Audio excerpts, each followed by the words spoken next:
If anyone in this chamber thinks that they would like to see Russia get a free pass to take over countries that they don't like, that they are comfortable with the message that that sends to China, I'd like them to stand up and say that. I cannot believe that it is partisan to actually stand up to Russia, that the party of Ronald Reagan, my goodness, is more willing to do the bidding of Vladimir Putin. But we have to get that done. We have to provide aid to Israel. There's no question, given the horrific attacks on October 7th, that we have to provide that. And we also, and I say this as someone who represents the largest Palestinian community in Illinois, we have got to make sure that we provide humanitarian assistance to Gaza, because the vast majority of the people who live in Gaza are not members of Hamas, are not terrorists, are caught up in this horrible tragedy. And if we look at those things, the tragedy in Israel, the tragedy in Gaza, the tragedy in Ukraine, and say, you know what we should prioritize here is whether a couple Republicans prefer the interests of Putin or terrorist financing over the interests of those folks, like, we don't deserve to call ourselves Americans, much less members of Congress, if that's actually what we want to fight for.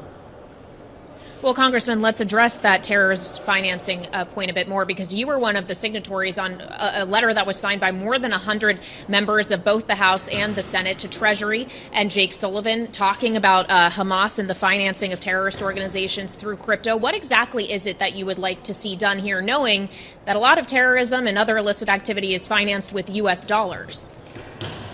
Well, first off, and I know you guys probably can't say this, but I want to give a huge shout out to Bloomberg reporter Zeke Fox, who's, I think, written one of the best books out there on understanding the crypto ecosystem. So I would give a book recommendation here for his book number go up.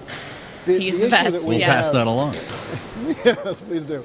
The issue that we have is that, based on State Department reporting, and this was the State Department in the last administration under Mike Pompeo, they reported that Iran had provided Hamas with roughly $100 million in funding. Now, I think we can assume, given Mike Pompeo's sort of maximum pressure campaign on Iran, that he was unlikely to understate that number. Maybe he overstated it, but let's give him the benefit of the doubt and say $100 million. Multiple sources, Wall Street Journal, Reuters, have reported that Hamas has received potentially as much as $135 million in addition to that through cryptographic networks, and taken advantage of the fact that these crypto systems are basically designed to prevent you from seeing where the money comes from. And that is a huge problem. We've been in touch with the White House, we've been in touch with Treasury, we're going to get a classified briefing on this later this week.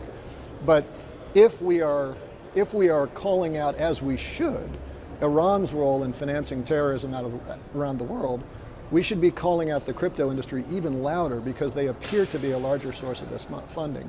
And I do want to point out, that letter that we sent, which, as you pointed out, had over 100 members, was bipartisan in the Senate. Lindsey Graham, Roger Marshall were both on it. Angus King, as an independent, was on it. In the House, it was strictly Democratic support on that, in spite of us reaching out.